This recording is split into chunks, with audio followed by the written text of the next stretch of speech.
DPP 1 जिसमें सिर्फ interference के क्वेश्चन थे वो वाला डिस्कस कर लेते हैं। क्लियर है?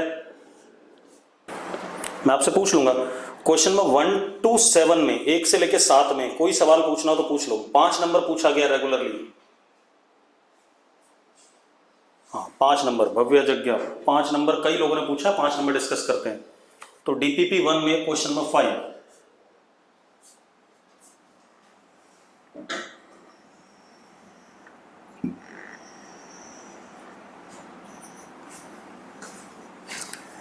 क्वेश्चन नंबर 5 क्या है बेटा? दो कोहेरेंट पॉइंट्स हैं S1 and S2 vibrating in phase emits a light of wavelength lambda. Separation between both sources is 3 lambda. ठीक है भाई, ये S1 है, ये S2 है, दोनों लैम्डा वेवलेंथ की लाइट एमिट कर रहे हैं। इनके बीच में सेपरेशन कितना है? 3 लैम्डा है। ठीक है, इतनी बात। अब consider a line passing through S2 perpendicular to S1 S2। एक लाइन S2 से पास कर रही है और S1 S2 के परपेंडिकुलर है।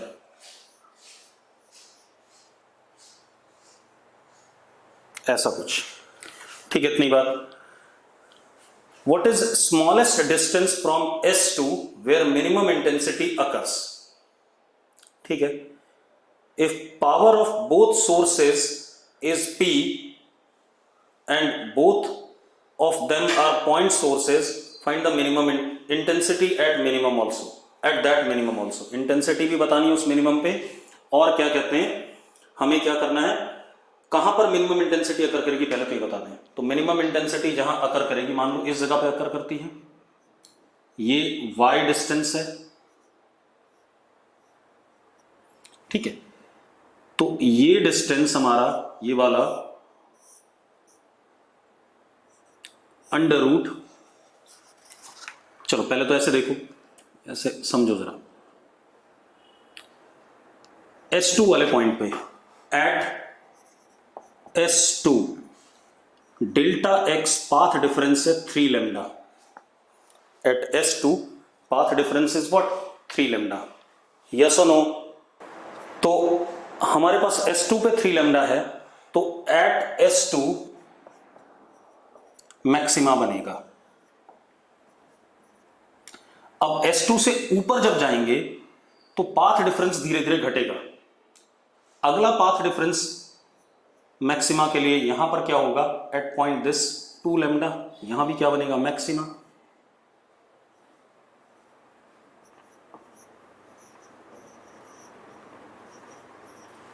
अगला आएगा लैम्डा, अगला इंफिनिटी पे 0 हो जाएगा पाथ डिफरेंस। यस और नो? तो अगर आपसे पूछता कि इस लाइन पे कितने मैक्सिमा बन सकते हैं S2 को इंक्लूड करके ऊपर की तरफ, तो कितने बन सकते हैं मैक्सिमा? सिर्फ 3, एक 3 लैम्डा वाला, एक 2 लैम्डा वाला और एक लैम्डा वाला। अरे क्लियर है बच्चों? क्लियर है बेटा? टाइपिंग स्पीड बढ़ाओ। हाँ, अब एक बात बताओ, यहां मैक्सिमा है, यहां मैक्सिमा है, तो बीच में कहीं पे मिनिमा भी आएगा। और मिनिमा कितने पार्ट डिफरेंस पाएगा? जरा देखो, delta x is equal to, ये थर्ड मैक्सिमा था, सेकंड मैक्सिमा है, तो delta x is equal to 2.5 lambda पर क्या आएगा? मिनिमा आएगा। Delta x is equal to 2.5 lambda पे मिनिमा आएगा। आएगा कि नहीं आएगा? ठीक है। अब ये अगर हम y मान लेते हैं तो ये पाथ हो गया हमारा under root 9 lambda square plus y square, ये वाला पाथ। तो अब जरा देखो, under root 9 lambda square plus y square minus y is equal to 2.5 lambda. ये आ रहा कि नहीं आ रहा हमारे पास? हम क्या करते हैं बेटा, y को उधर भेज देते हैं। ठीक है, 9 lambda square plus y square under root is equal to 2.5 lambda plus y, दोनों साइड स्क्वायरिंग कर दी मैंने। स्क्वायरिंग करते ही 6.25 lambda square plus y square plus 5 lambda, ऐसा कुछ आएगा।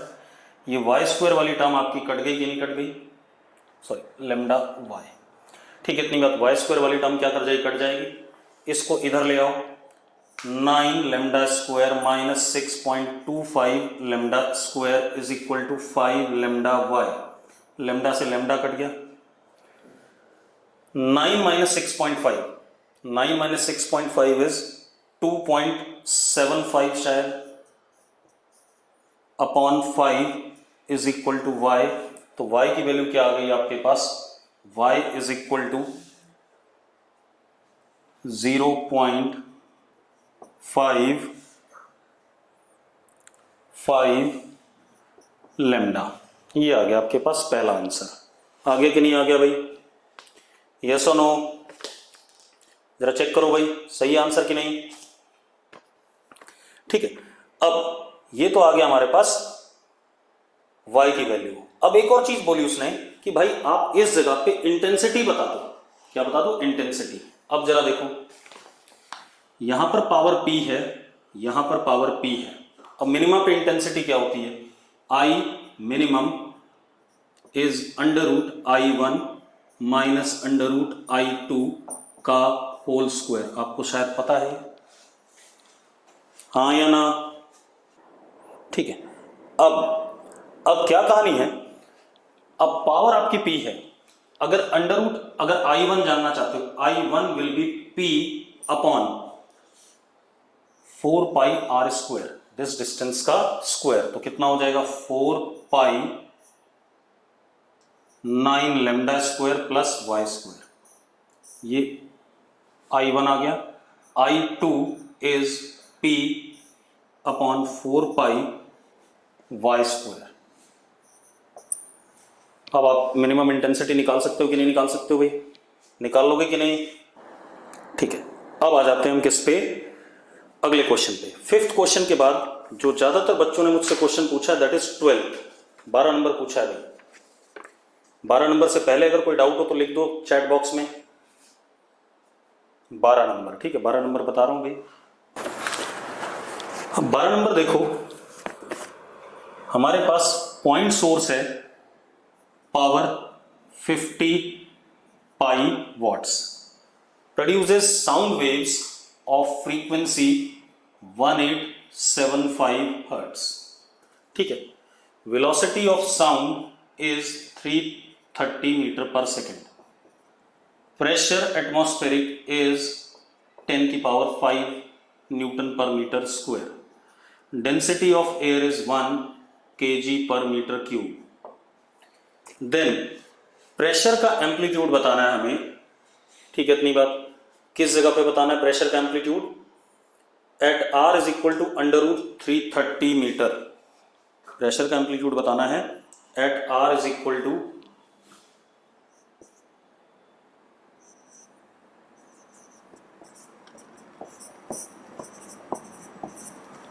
ठीक है। अब आप एक बात बताओ, प्रेशर का एम्पलीट्यूड होता था BAK, अगर आपको याद हो, BAK, यस और नो। अरे भाई, bulk modulus of elasticity, amplitude of displacement and K is wave number, ठीक है। अब आप देखो, delta P is equal to B A और K कितना, 2 pi by lambda, lambda is V upon F, ठीक है। अब एक चीज और, बल्क मॉडुलस हमें पता है, velocity is under root B by rho, हाँ या ना। तो हमारे पास बल्क मॉडुलस भी आ गया, रो V स्क्वायर। तो delta P is equal to rho V A 2 pi F, यहां तक आ गया, आ गया भाई। अब इशू क्या है, हमारे पास पावर जो सोर्स की है वो 50 पाई वॉट्स है, ठीक है। इतनी बात, तो इंटेंसिटी एट गिवन पोजीशन, जहां पर पूछ रहा है, that would be power upon 4 pi are square. तो कितना हो गया, I is equal to power is 50, pi से पाई कट गया, अपॉन 4 इंटू 330। ये इंटेंसिटी आ गई भाई इंटेंसिटी बच्चों। अब इंटेंसिटी का एक फॉर्मूला एम्पलीट्यूड के टर्म में भी होता था, विदाउट क्या कहते हैं, प्रेशर एम्पलीट्यूड वाला, याद है कि नहीं? इंटेंसिटी ऑफ साउंड वेव का फॉर्मूला एक एम्पलीट्यूड स्क्वायर के टर्म में भी होता था, हाफ रो, याद है? अगर याद है तो उस फॉर्मूले को यहां यूज करो, क्योंकि मुझे नहीं याद है बेटा, उस फॉर्मूले को यहां यूज करोगे तो यहां पर ए स्क्वायर आएगा, तो बाकी चीजें गिवन होंगी, आपको ए मिल जाएगा। ए मिलते ही इसको आप यहां सब्स्टिट्यूट कर दो, आपको सब कुछ मिला हुआ है। मिल गया कि नहीं मिल गया? ठीक है। अब 12 नंबर के बाद बच्चों ने मुझसे ज्यादातर क्वेश्चन पूछा 14 नंबर बताना है मुझे, 14। ठीक है, चलो 14 बता देते हैं। 14 देखो क्या है, हमारे पास YDSC है बेटा,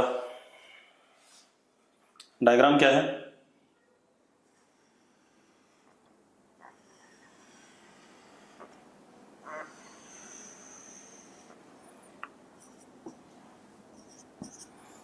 S1 S2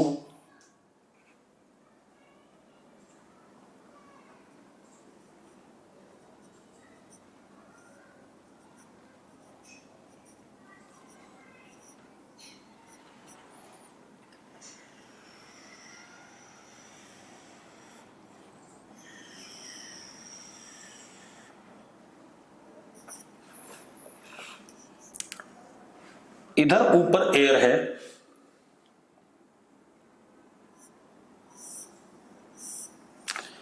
ये मीडियम है भाई,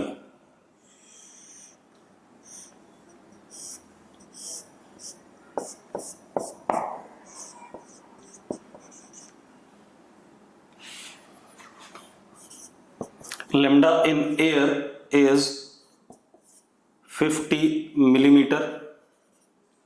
ठीक है, इतनी बात। हमारे पास क्या है,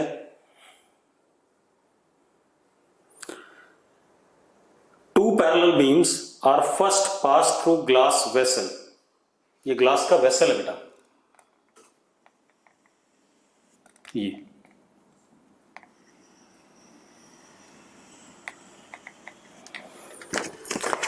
ग्लास का वेसल है, base length 0.5 metre, filled up to some height with a liquid of refractive index varying with x। ठीक है, इतनी बात। x कहां से स्टार्ट कर रहा है, इस जगह से। ठीक है, इतनी बात। तो mu is equal to mu naught is 4/3, a 1 है प्लस x, ये म्यू है इसका। ठीक है, इतनी बात।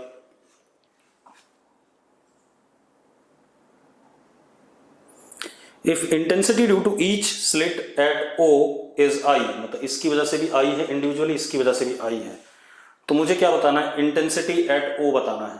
ठीक है, सिंपल है। आप एक काम करो बेटा, सीधी सी बात है, यहां से लेके यहां तक और यहां से लेके यहां तक में कोई पाथ डिफरेंस नहीं है कोई पाथ डिफरेंस? अगर मैं सिर्फ S1O और S2O देखूं, कोई पाथ डिफरेंस है? नहीं है।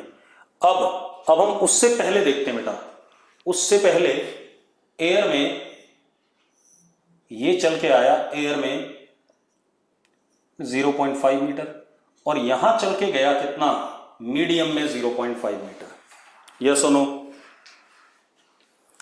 तो हमने पढ़ा हुआ है मीडियम का जो पाथ होता है वो म्यू टाइम्स ज्योमेट्रिकल लेंथ होता है कि नहीं होता है? Optical length is mu times geometrical length. Yes और नो? तो अब लेकिन वेरिएबल है, तो हमने क्या करा, यहां पर x दूरी पर पतला सा dx लिया, इसका पाथ हो गया म्यू इंटू dx, इतने हिस्से का। और इसका इंटीग्रेशन मुझे 0 टू 0.5 में मुझे टोटल दे देगा S2 वाला पाथ। कौन सा पाथ दे देगा? S2 वाला पाथ दे देगा कि नहीं दे देगा? अगर कांस्टेंट होता म्यू तो सीधे सीधे म्यू इंटू 0.5 हो जाता, लेकिन म्यू कांस्टेंट नहीं है। ठीक है, इतनी बात। अब S2 वाला पाथ कितना हो गया? म्यू 4/3 बाहर, integration 1 plus x into D x, 0 से लेकर के 0.5। अब कर दो वही से, S2 is equal to 4/3।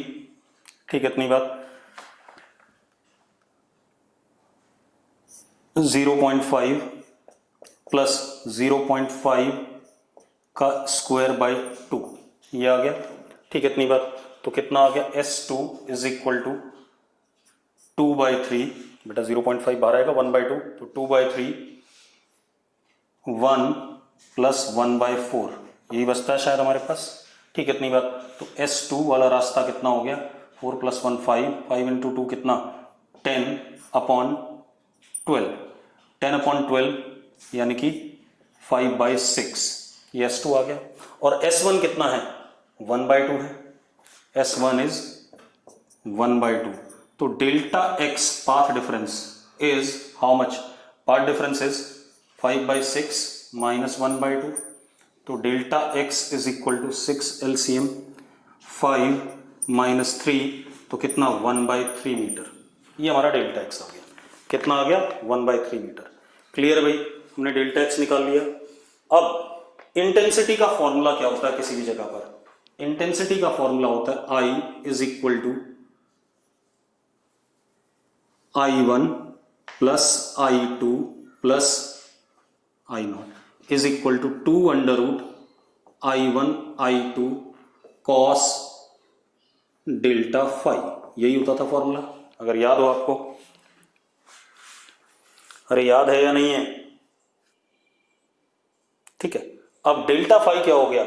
2π/λ into delta x. और I1 I2 दोनों बराबर दे रखे हैं। कितने दे रखे हैं? I दे रखे हैं। ठीक है, तो कितना हो गया? I0 is equal to I1 I plus I कितना? 2I plus 2I cos 2π/λ into delta 5/2 होता है, डेल्टा 5 होता है। याद करो भाई, फॉर्मूला में गलत तो नहीं लिख रहा हूं बेटा? डेल्टा 5/2 होता है या डेल्टा 5 होता है? जल्दी फॉर्मूला बताओ मुझे। ठीक है, सही है। फिर 2π/λ into delta X. Delta x is what? 1/3, ये आ गया। अब I0 is equal to 2I common, 1 plus cos 2π/λ। Lambda कितना दे रखा था मुझे? 50 मिलीमीटर। तो 50 इंटू 10⁻³ तो ऊपर चला गया, अपॉन 3। जरा देखो, ये इससे कट गया। ठीक है, इतनी बात। 2, अब इसको काट दो बेटा, तो कितना आ जाएगा? 20। तो I0 is equal to 2I 1 plus cos 40π/3, ये आ गया। अब यार cos 40π/3 की वैल्यू आप डाल सकते हो, मेरे ख्याल से डाल सकते हो या नहीं डाल सकते हो? पहले बता दीजिए। अरे डाल सकते हो भाई। 40π/3 की वैल्यू। सृष्टि बंसल करिए नो सर। क्या बात है बेटा, एक काम कर, 40π/3 आता कितना है जरा देखना? 13.33 पाई आता है, कुछ ऐसा आता है। ठीक है, इतनी बात। तो आप क्या कर सकते हो? आप क्या करो, 12π प्लस 2π/3, कितना? नहीं 12 नहीं,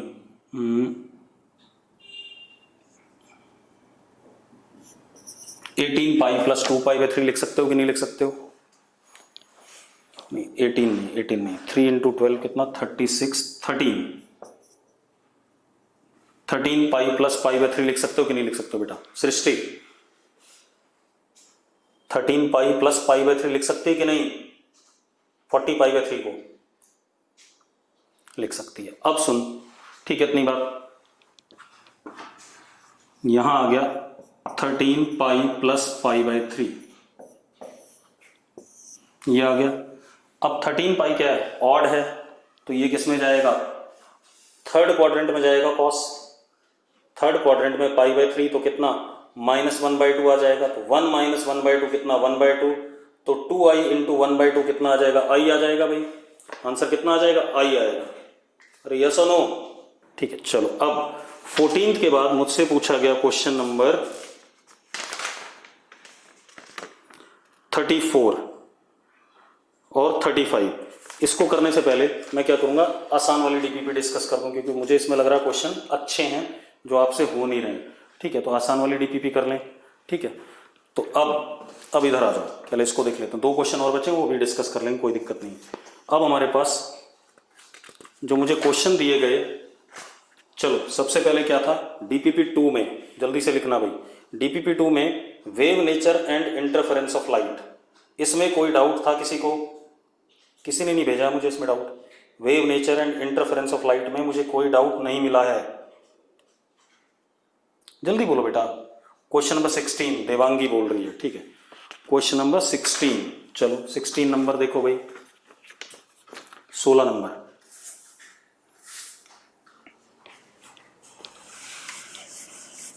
सबके पास डीपीपी है तो अपने सामने रख लो, ताकि मुझे क्वेश्चन ना पढ़ना पड़े, ना रिपीट करना पड़े आपको। क्वेश्चन नंबर 16 देखो, क्या क्वेश्चन हमारे पास, 2 identical source of light S1 and S2 emit light of same wavelength. These rays will exhibit interference if their phase difference remains constant, their phases are distributed randomly, their intensities remain constant, the light intensities change random। बेटा interference के लिए simple सी condition होती थी कि phase difference क्या होना चाहिए, किसी भी जगह पर समय के साथ चेंज नहीं करना चाहिए। और समय के साथ ना चेंज करने का मतलब है कि phase difference remains what, constant. Yes और नो? ए पार्ट करेक्ट हो गया इसका। अरे भाई जल्दी से बोलो, मैंने कहा था किसी भी जगह पर अगर इंटरफेरेंस सस्टेन होना है तो उस जगह पर फेज डिफरेंस समय के साथ चेंज नहीं होना चाहिए। तो ए आंसर हो गया। अब अगला कोई क्वेश्चन इसी वाले में, जल्दी बोलो बेटा, wave nature and interference of light में और कोई क्वेश्चन डाउट है? 9। पीजी पहले अपना नाम तो बता दे भाई। पलक ने 5th बोला है और इसने 9 बोला। चलो 9 क्या बेटा, light appears to travel in straight line since it is not absorbed by atmosphere, it is reflected by atmosphere, its wavelength is very small, its velocity is very large। पहली बात तो स्टेटमेंट थोड़ा सा ना गलत है। ठीक है, गलत क्या है कि लाइट स्ट्रेट लाइन पे हमेशा नहीं चलती है। ठीक है, लेकिन ये जरूर है कि होमोजीनियस मीडियम में लाइट क्या करती है, स्ट्रेट लाइन चलती है। ठीक है प्रणव, होमोजीनियस मीडियम में लाइट सीधी चलती है, ये बात पता है हमें। ठीक है, अब मजेदार बात देखो, स्ट्रेट लाइन क्यों चलती है? इसलिए चलती है क्योंकि इसके पास एनर्जी बहुत ज्यादा होती है। एनर्जी क्यों ज्यादा होती है इसके फोटॉन्स के पास? क्योंकि इनकी वेवलेंथ क्या होती है, बहुत छोटी होती है। भाई लाइट पार्टिकल्स जिनको हम फोटोन कहते हैं, उनकी एनर्जी काफी ज्यादा होती है क्योंकि उनकी वेवलेंथ क्या होती है, काफी छोटी होती है। इस वजह से light moves in straight line in homogeneous medium. ठीक है, इतनी बात। अब 9th के बाद किसी बच्चे ने 5th पूछा भाई, 2 coherent sources of light can be obtained. किसने पूछा 5th क्वेश्चन किसने पूछा wave nature and interference of light में? जल्दी बोलो, 5th किसने पूछा है बेटा? जल्दी से नाम बताना अपना, जल्दी बताओ यार, इतना समय नहीं है। पलक, लड़की मैंने नोट्स में साफ साफ लिखा है, पलक गलत बात है। मैंने लिखाया था नोट्स में कि हम कोहेरेंट सोर्सेस तभी ऑब्टेन कर सकते हैं जब सिंगल सोर्स ऑफ लाइट हो, उसी के टुकड़े करके। एक मेथड था वेवफ्रंट डिवीजन और एक था एम्पलीट्यूड डिवीजन। ठीक है, तो 2 coherent sources of light can be obtained by 2 different lamps, ये बिल्कुल ही गलत है। 2 different lamps of same power, ये भी गलत है। 2 different lamps of same power having same colour, ये भी गलत बात है। नन ऑफ अबव आंसर है भाई, क्योंकि हमें जब हम कोहेरेंट सोर्सेज ऑब्टेन करते हैं तो सेम सोर्स ऑफ लाइट से ही ऑब्टेन करते हैं, इस वजह से इसका आंसर डी आएगा। क्लियर है पलक? चलो अब वेव नेचर और इंटरफेरेंस में कोई डाउट? दर्पण धूलिया कह रहा है 63 वेव नेचर और इंटरफेरेंस में 63 हाँ 63 क्या है भाई? When beam of light is used to determine position of object, maximum accuracy is क्या कहते हैं? Achieved if light is, क्या मतलब है क्वेश्चन का? When beam of light is क्या कहते हैं? Used to determine position of object, maximum accuracy। बेटा देखो सीधी सी बात है, हमने क्या कहा, अगर सीधे जाएगी, ठीक है, किसी ऑब्जेक्ट से टकराएगी तो उसकी शैडो कास्ट करेगा। शैडो कास्ट तभी करेगा जब इसकी एनर्जी क्या होगी? ज्यादा होगी। ठीक है, इतनी बात।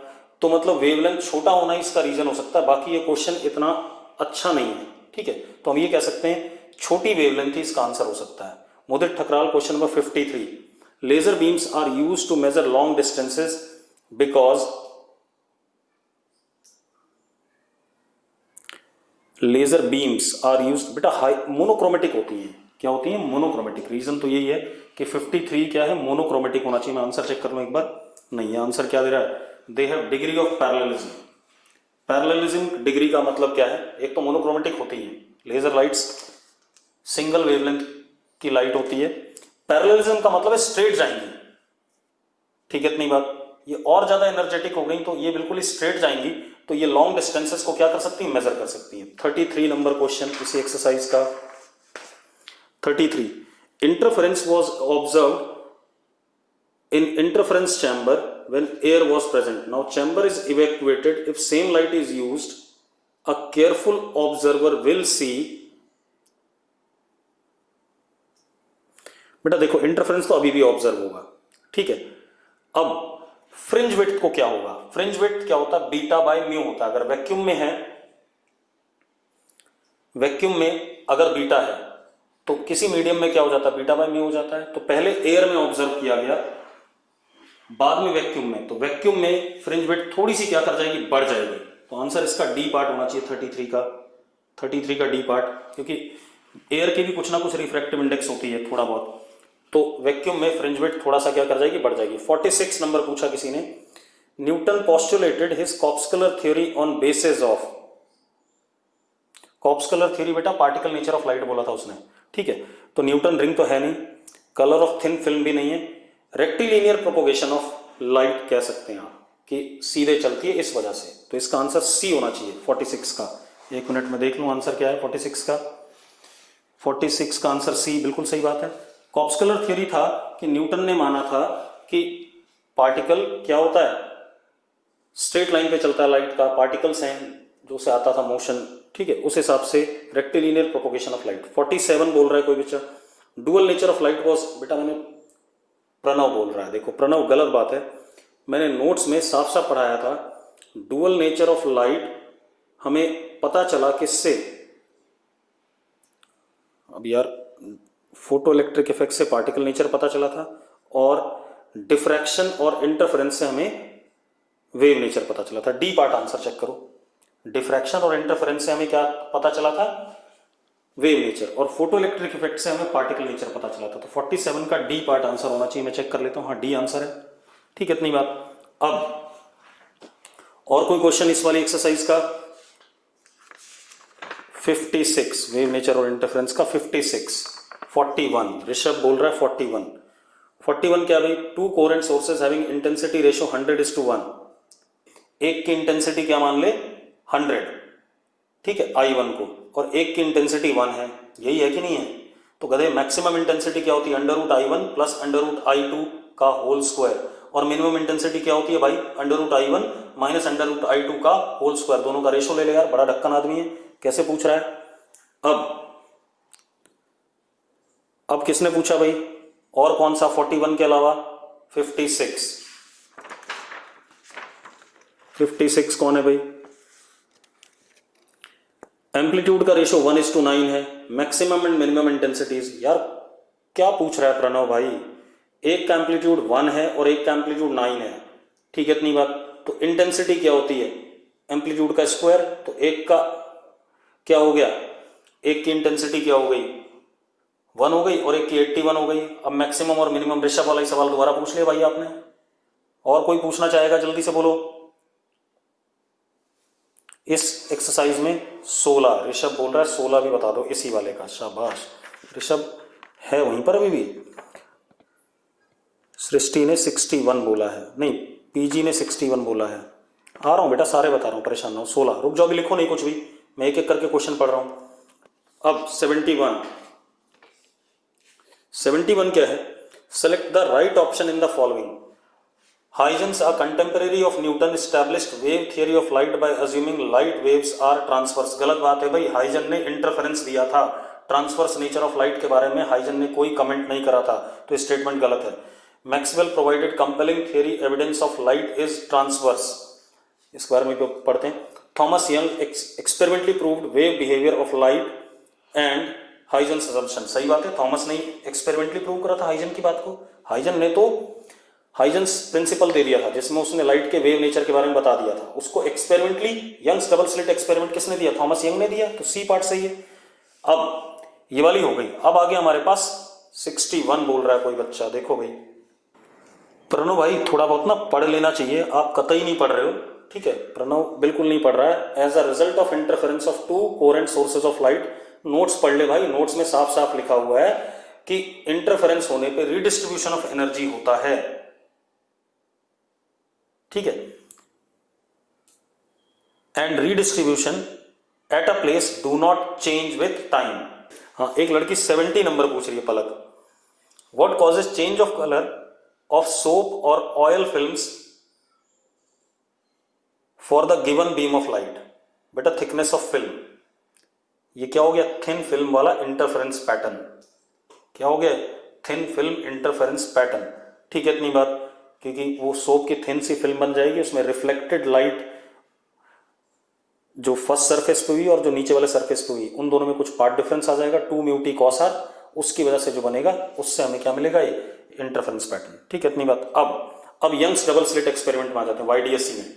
वाईडीएससी वाले में 1 से लेकर 7 में कोई डाउट हो, मैं नंबर बोल रहा हूं, 1 से 7 में कोई डाउट है, अगर डाउट है तो यस लिखो और नंबर बता दो, और नहीं है तो नो लिखो। देवांगी कह रही कोई डाउट नहीं है, 1 से 7 में कोई डाउट नहीं है। चलो 4 नंबर रजनीश ने बोला है, शाबाश रजनीश भी बड़ा वाला है। अब देखो भाई, वाईडीएससी में स्लिट की विड्थ रेशो 1:9 में है, ठीक है। अब भाई मैंने बताया था अगर स्लिट की विड्थ का रेशो 1:9 है तो एम्पलीट्यूड का ratio is proportional to square of width. तो पहले वाले का एम्पलीट्यूड हो गया क्या कहते हैं 1, और दूसरे वाले का कितना 81 शायद, या उल्टा बोल रहा हूं मैं, एक मिनट बेटा जरा मुझे रिकॉल कराना। जो एम्पलीट्यूड होता है वो विड्थ के स्क्वायर के प्रोपोर्शनल होता है या विड्थ के डायरेक्टली प्रोपोर्शनल होता है? खुशी बोल रही है मैं सही बोल रहा हूं, तो बिल्कुल मैं सही बोल रहा हूँ। इसका मतलब amplitude is directly proportional to square of width, ठीक है भाई। तो क्या हो गया, एक का एम्पलीट्यूड हो गया 1, एक का 81। अब मिनिमम और मैक्सिमम का क्या करना है भाई, हमने रेशो बनाना है इंटेंसिटी का, तो √I1 प्लस √I2 का whole square upon √I1 minus √I2 का होल स्क्वायर। तो 1 से 7 लेकर के हो गए सारे। अब 7 से लेकर 21 में कोई डाउट है तो जल्दी से बताओ, 7 से 21 में कोई डाउट है तो जल्दी बताओ भाई। 10 नंबर गुनीत ने 10 बोला है। वाईडीएससी एक्सपेरिमेंट में glass plate is placed before a slit which absorbs half the intensity of light. In this case brightness of fringe क्या करेगी, फ्रिंज विड्थ को क्या होगा, no fringes will be observe, bright fringe faint हो जाएगी और dark fringe will have finite. चलो देखो भाई, अब यहां पर इसने ये नहीं लिखा दोनों के सामने रखी है, एक के सामने रखी है। चलो हमारे पास अगर दोनों S1 S2 हैं, I0 इंटेंसिटी है, तो ब्राइट फ्रिंज की इंटेंसिटी क्या हो जाएगी, I max इज 4I0 और डार्क की मिनिमम की 0। ये तो पहले है। अब हमने दोनों के सामने रख दिया। अच्छा खुशी कह रही एक के सामने रखा, ठीक है। तो अब एक की इंटेंसिटी I0 हो गई और एक की आई नॉट बाई 2 हो गई। तो I max is under root I naught plus under root I naught by 2 का होल स्क्वायर। जरा देखो कितना आ गया, कितना आ गया,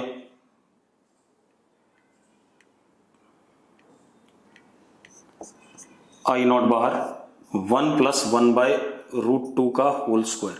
बेटा एक बात बताओ, उससे तो कम ही है 4 आई नॉट से, 4 आई नॉट से कम है या नहीं है, पहले बता दो मुझे, हाँ या ना? 4 आई नॉट से कम हो गया। देखो भाई मैं क्वेश्चन पूछूंगा तो 4 आई नॉट से कम हो गया तो bright fringe will become what, less bright, फेंटर। तो सी ऑप्शन करेक्ट होना चाहिए 9th का। तो कौन सा करेक्ट होना चाहिए? सी ऑप्शन 9th का। एक बार चेक कर लूं मैं। बेटा ये ए ऑप्शन करेक्ट दे रहा है, ए ऑप्शन तो बिल्कुल ही गलत बात है। एक मिनट में चेक कर लूं, मैं सही जगह चेक कर रहा हूं गलत जगह चेक कर रहा हूं। नहीं भाई आप सी ऑप्शन करेक्ट करोगे, ब्राइट फ्रिंज विल बिकम फेंट। ठीक है भाई। अब क्वेश्चन नंबर 10 बताना है। क्वेश्चन नंबर 10 क्या है? अच्छा मैंने 9th का आंसर बता दिया, सॉरी 10th का आंसर बताना है। 10th का answer bright fringe, brightness of fringe decreases, A answer होना चाहिए 10th का। 10th का आंसर, हाँ चलो एक और चीज है, डी भी चेक करो ना, डी भी तो सही हो सकता है। 10th का डी आंसर है सही। अब जरा देखो डार्क वाली intensity, I minimum will be under root I naught minus under root I naught by 2 का होल स्क्वायर। तो जरा देखो डार्क अब जीरो नहीं है, डार्क अब जीरो नहीं है, हाँ या ना भाई? डार्क अब जीरो नहीं है ना बच्चों? तो अब जब डार्क जीरो नहीं है तो आंसर कौन सा सही हो गया? D part, bright will become fainter and dark will have some finite intensity. चलो अब आ जाओ आप। एक बच्चा मुझसे क्वेश्चन नंबर 17 पूछ रहा है, उससे पहले कोई क्वेश्चन है 17 से पहले? ऋषभ का है 9th। अरे भाई क्या पूछ रहा है ऋषभ? अबे जब मैंने एक स्लिट ही बंद कर दी तो इंटरफेरेंस पैटर्न क्यों होगा भाई? इंटरफेरेंस पैटर्न ही नहीं होगा, ठीक है इतनी बात। और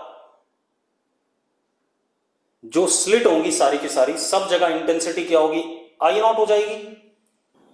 डिफ्रैक्शन नहीं पढ़ रहे भाई, ठीक है इतनी बात। वो इंटरफेरेंस में से कंपैरिजन कर रहा था, ठीक है। डिफ्रैक्शन होगा तो उसके ऑप्शन भी नहीं है यहां पर। अब क्या कहानी? 17 YDSC एक्सपेरिमेंट में if L is distance between the slits, capital L, नहीं distance between slit and screen है कैपिटल L, ठीक है। देखो भाई क्या क्वेश्चन है,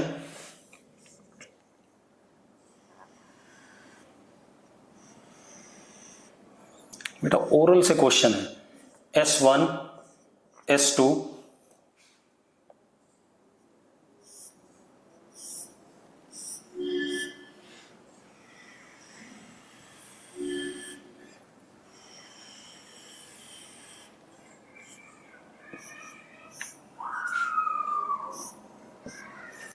ये L दे दिया गया। X is average distance between adjacent fringes, ये D है।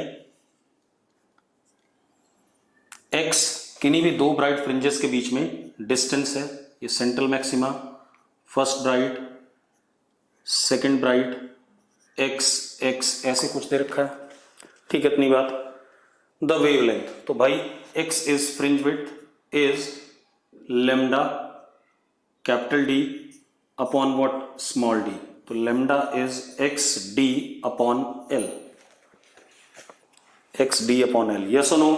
किसने पूछा था, कौन गधा था ये? 17 के बाद अब आगे बढ़ो भाई, 17 नंबर के बाद जल्दी बोलो बेटा। 47, दर्पण 47 पूछ रहा, उससे पहले कोई डाउट हो तो बोल दो भाई। 23, जसलीन का 23। चलो 23 देखते हैं भाई। YDSC में phase difference between light waves reaching third bright fringe from the central fringe, third bright fringe. बेटा सेंट्रल फ्रिंज पे फेज डिफरेंस होता है 0, फर्स्ट ब्राइट पे होता है फेज डिफरेंस 2 पाई, सेकेंड ब्राइट पे होता है 4 पाई, तो थर्ड ब्राइट पे 6 पाई होगा यार। अरे यस और नो? तो 6 पाई आंसर आ गया, क्या दिक्कत है इसमें। अब 23 के बाद कोई क्वेश्चन हो तो बता दो फटाफट। 23 के बाद किसी बच्चे ने 62 बोला है, 62 से पहले कोई है 64, 55 ऋषभ, 55 से पहले कोई है तो बता दो भाई। 47, रुक जाओ मैं लिख देता हूं, टिक कर देता हूं। 47, 55, 62, 64। 47, if torch is placed in place of monochromatic light, if torch is placed in place of monochromatic light, ठीक है भाई, in YDSC, तो क्या होगा। अब टॉर्च हमने लगा दी, टॉर्च लगा दी मतलब है सिंगल सोर्स, जब स्लिट्स पे पड़ेगा, लेकिन टॉर्च की लाइट कैसे होती है, कौन सा क्वेश्चन है 47, 47 का आंसर इधर है डी। एक बात बताओ भाई, टॉर्च पहले तो पॉलीक्रोमेटिक लाइट भेजेगा, कैसी लाइट भेजेगा, पॉलीक्रोमेटिक, मतलब मल्टीपल वेव्स होंगी, ठीक है, और उन सारी लाइट्स की फ्रीक्वेंसी भी क्या होगी, अलग अलग होगी, और फ्रीक्वेंसी अलग अलग होगी तो ऑब्वियस सी बात है जो इंटरफेरेंस पैटर्न हमें मिलता है स्क्रीन के ऊपर वो तब मिलता है जब फ्रीक्वेंसी कांस्टेंट हो सोर्सेस की। अगर फ्रीक्वेंसी टाइम वेरिंग है तब तो क्या होगा, हमारे पास जो स्क्रीन पे पैटर्न बनेगा वो सस्टेन नहीं बनेगा, तो इसका आंसर क्या होना चाहिए, नो फ्रिंजेस विल अपीयर। 47 के बाद हमारे पास आता है 55। YDSC में instead of taking slits of equal width, one slit is twice the other, ठीक है भाई, एक स्लिट दूसरे से ट्वाइस है। तो अब अगर एक की विड्थ d है और एक की 2d है तो इस वाले का एम्पलीट्यूड अगर a है तो इसका 4a होगा, ये कहानी है। अब इंटेंसिटी, इसकी इंटेंसिटी अगर I है तो इसकी 16I होगी, ये कहानी आ गई। अब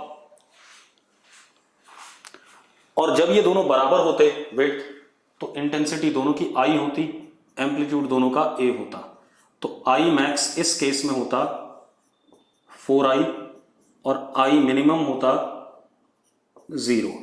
यहां पर क्या होगा, I max will be under root this plus under root this का होल स्क्वायर, तो कितना 4 + 1 कितना 5, कितना 25 I और I minimum will B 4 - 1 3 9I।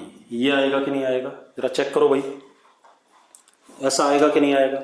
अगर ऐसा आएगा तो अब जरा चेक कर लो भाई, ऑप्शन में क्या है, intensity of both maxima minima increases, सही बात है, तो 55 का ए आंसर होना चाहिए, 55 का आंसर ए होना चाहिए। आ गया ए आंसर, आ गया कि नहीं आ गया भाई, ठीक है। चलो एक मिनट, एक बच्चा कुछ लिख रहा है, मैं सुन लूं। अर्चित लिख रहा है intensity directly proportional to width of slit. एक मिनट भाई, अर्चित पक्का तो सही कह रहा है, पलक कह रही है स्क्वायर ऑफ विड्थ होता है भाई। अरे अर्चित, स्क्वायर ऑफ विड्थ होता है या विड्थ के डायरेक्टली प्रोपोर्शनल होता है इंटेंसिटी, स्लिट विड्थ के डायरेक्टली प्रोपोर्शनल, ठीक है। तो इसका मतलब इंटेंसिटी इसकी आई है तो इसकी क्या है 2I है, ऐसा कर लो, कोई दिक्कत नहीं, उससे कोई फर्क नहीं पड़ेगा। तो क्या आ जाएगा यहां √2I प्लस √I का होल स्क्वायर, और यहां कितना √2I माइनस √I का होल स्क्वायर, तब भी क्या होगा, इससे तो ज्यादा ही आएगा। आएगा कि नहीं आएगा पहले बता दो मुझे, यस और नो, तब भी आंसर तो ए ही आएगा। अरे यस और नो, ठीक है। चलो अब आंसर में चेंज नहीं आएगा, लेकिन ये बात ध्यान रखना, अर्चित क्या बोल रहा है कि क्या कहते हैं, intensity directly proportional to slit width होती है, ठीक है। अब देखो भाई, अब आ जाओ 62। If white light is used in YDSC then very large number of coloured fringes can be seen on the screen, बिल्कुल सही बात है, विथ फर्स्ट ऑर्डर ऑफ। चलो देखो, सबसे पहले तो क्या होता है, सेंट्रल मैक्सिमा तो क्या बनता है, व्हाइट बनता है, ठीक है। सेंट्रल मैक्सिमा के बाद व्हाइट बनने के बाद हमें रेडिश सी फ्रिंजेस दिखाई पड़ती हैं, लेकिन रेड सी फ्रिंजेस क्यों दिखाई पड़ती हैं, क्योंकि वॉयलेट वाला वहां से गायब हो जाता है। अरे भाई मैं क्या कह रहा हूं, मेरी बात सुनो। सेंट्रल मैक्सिमा वाइट होगा, ठीक है, इतनी बात। और हमें उसके बाद रेड सी फ्रिंज दिखाई पड़ती है, क्योंकि वॉयलेट वाले की वेवलेंथ छोटी होती है तो उसका पहले मिनिमा बन जाता है, लेकिन रेड का वहां मिनिमा नहीं होता है, तो हमें रेड सी फ्रिंजेस दिखाई पड़नी शुरू हो जाती हैं। लेकिन अगर हम ऑर्डर चेक करेंगे तो पहला ब्राइट ऑर्डर तो हमें वॉयलेट का ही मिलेगा, क्योंकि वॉयलेट की वेवलेंथ क्या है, छोटी है। तो इसका आंसर मेरे ख्याल से तो ए गिवन होना चाहिए। और अगर ये फ्रिंजेस देख, मतलब कलर जानना चाहता तो कलर जानना चाहता तो बी होना चाहिए 62 का।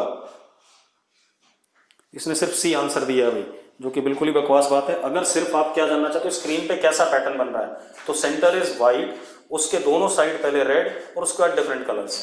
और अगर हम ऑर्डर जानना चाहते हैं फ्रिंजेस का, ऑर्डर जानना चाहते हैं तो हमारे पास क्या आना चाहिए, हमारे पास पहले सेंट्रल वाइट आ गया, उसके बाद थोड़ा बहुत हेजी सा रेड आएगा, लेकिन एक ब्राइट वॉयलेट का फर्स्ट क्या कहते हैं मैक्सिमा आएगा सबसे पहले, ठीक है, इतनी बात। चलो अब एक काम करेंगे भाई, इंस्टीट्यूट ये लोग बढ़ा रहे हैं, ठीक है, तो हम क्या करेंगे, इसको यहीं रोकेंगे।